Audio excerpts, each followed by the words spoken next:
Boa tarde, pessoal. Nós estamos aqui na Livraria da Vila e nós vamos fazer uma entrevista hoje com o Jairo.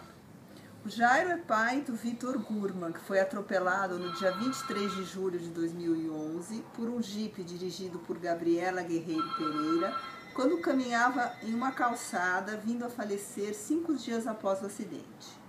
A motorista que o atropelou por volta das 4 horas da manhã estava embriagada e dirigia em alta velocidade.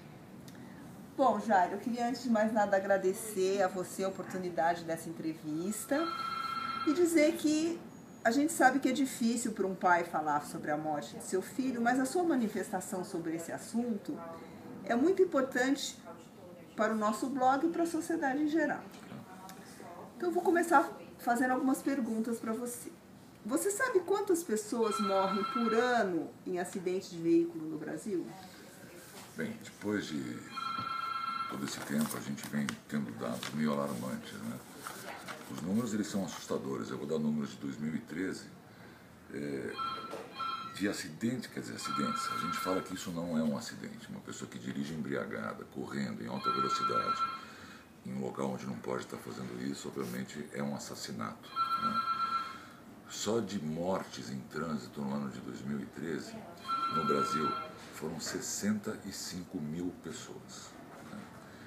E existe um número mais alarmante do que esse, que são pessoas que ficaram inválidas nesse mesmo período, de janeiro a dezembro de 2013, 350 mil pessoas. Ou seja, nós estamos falando de quase 1.000 pessoas por dia inválidas por problemas de atropelamentos e batidas no trânsito do Brasil.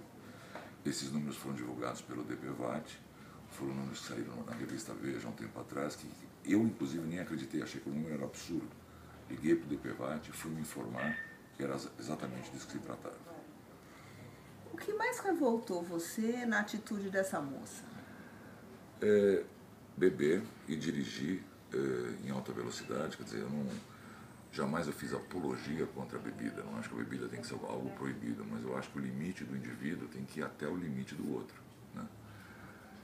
O que me irritou foi que não assumiu o acidente, ela não prestou socorro ao meu filho, foi para a delegacia, quando chegou na delegacia ficou reclamando do carro, né? Dizendo que estava preocupada com o carro, se o seguro ia pagar, porque o carro deu perda total, capotou algumas vezes. Mentiras, dizendo que não estava em alta velocidade. E, por fim, contratar advogados que usam das fraquezas da lei para poder se safar disso. Quer dizer, isso me revolta em todos os sentidos. O mês passado fez 3 anos que ela matou meu filho, até agora está impune, né? Quer dizer, não aconteceu absolutamente nada. Processos e mais processos, a lei brasileira é uma lei totalmente frágil nesse sentido. Ela não protege quem sofre uma coisa do tipo que eu estou sofrendo, ela protege quem mata, né? E isso revolta, porque assim, você vive numa sociedade, você vive num país onde a impunidade impera.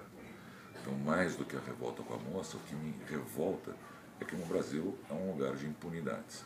E só como um dado também, das 65 mil mortes que eu falei do ano de 2013, das 350 mil pessoas que ficaram inválidas, não existe uma única pessoa presa. Todos estão soltos. Na sua opinião, por que alguém escolhe dirigir embriagado quando teria a opção de não fazê-lo? Por exemplo, dia de táxi. Eu acho que é exatamente a questão da impunidade. Se tivesse punição, não seria uma escolha, né? A pessoa hoje ela pode ter opção porque ela sabe que qualquer coisa que ela faça não vai acabar acontecendo nada. Então, se começar a punir, se existirem leis de trânsito mais duras, mais pesadas, eu não digo mais pesadas, justas, vamos chamar assim. Se existissem leis de trânsito mais justas, as pessoas, quando fossem sair de casa, pensariam 2 vezes no que estariam fazendo. Ou seja, se tem um acidente desse, prende. É tão simples, no mundo inteiro é assim. Em todos os lugares, né? Quer dizer, o que diferencia o primeiro mundo do terceiro mundo é exatamente essa questão da impunidade. Havendo punição, não vai diminuir, não vou dizer que não vai existir mais, mas vai diminuir muito. A pessoa, quando sai de casa, vai para um bar, vai sair com amigos, ela sabe que ela vai beber. Se tiver punição, vai saber que não pode ir com o seu carro, que vai ter que voltar de táxi. E uma coisa impressionante, tanto isso é verdade, que depois do assassinato do meu filho, existe uma campanha muito grande, principalmente nos bares aqui da Vila Madalena, com relação a isso.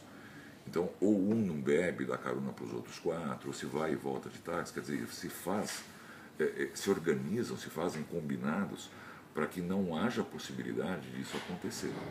Então é tão simples, né? Quer dizer, a pessoa, táxi é muito caro, tá bem. Então combina, né? Uma pessoa não vai beber, as outras vão juntas, depois deixa em casa e vai trocando isso. Existem milhões de oportunidades, milhões de formas de se fazer isso sem que haja a possibilidade de existirem esses assassinatos. Você acha que falta de mobilização da sociedade civil no combate a esse tipo de violência? Eu acho que sim, mas está se dando um passo agora muito sério. Através de uma ONG chamada Não Foi Acidente, que foi criada a partir do momento da morte do meu filho, eles fizeram um abaixo-assinado pedindo que se mudassem as leis de trânsito. Em curto prazo, se conseguiu mais de 1,5 milhão de assinaturas, que é o que é necessário para solicitar essa alteração. Isso já foi enviado para o Congresso, já foi enviado para o Senado e vai ser apreciado aí nos próximos meses. Eu acho que as pessoas estão começando a entender a violência que é isso. Mobilização de ir para as ruas também já começou a existir bastante, quer dizer, é um movimento que está crescendo. Está crescendo porque o número dessas mortes cresce, o número dessas barbaridades cresce. Então eu acho que a sociedade está começando a dar um salto muito alto em se mobilizar no sentido de se proteger a si, proteger a sua família, proteger os indivíduos próximos, porque as coisas que estão acontecendo aqui estão próximos da barbárie. E se não houver essa mobilização, eu acho que falta muito. Se essa mobilização não aumentar, não conseguir atrair mais pessoas, as coisas vão continuar ruins. Mas eu acho que isso vai mudar. E qual a sugestão que você tem aos pais que sofrem pelo mesmo motivo que você? Você daria alguma sugestão? É muito difícil porque assim não é uma ciência exata, né? As pessoas normalmente, quando vêm conversar comigo, numa solidariedade muito grande, normalmente falam assim para mim: eu imagino o que você está passando. A minha resposta, eu digo assim: você não imagina, porque não dá para imaginar, né? Obviamente, eu vi acidentes acontecerem antes de acontecer com meu filho e eu achava que eu imaginava o que eu ia passar. Não tem uma ciência exata a dizer como é que você tem que se comportar, como é que você tem que fazer. Eu acho que o que tem que ser feito mesmo, e isso dá força para a vida, é se mobilizar e lutar para que isso não aconteça mais. Você buscar de uma forma honesta, sincera, o apoio das outras pessoas, o apoio da sociedade, no sentido de lutar por uma coisa nobre, que é dessa forma que você vai estar homenageando o teu próprio filho que você perdeu.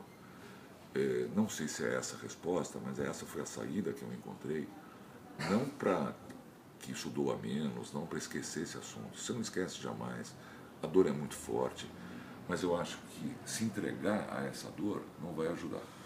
O que tem que fazer mesmo é procurar essa mobilização, a que você se referiu, mobilização que faça com que as pessoas elas tenham entendimento de que só essa mobilização vai fazer com que todas essas coisas parem de acontecer.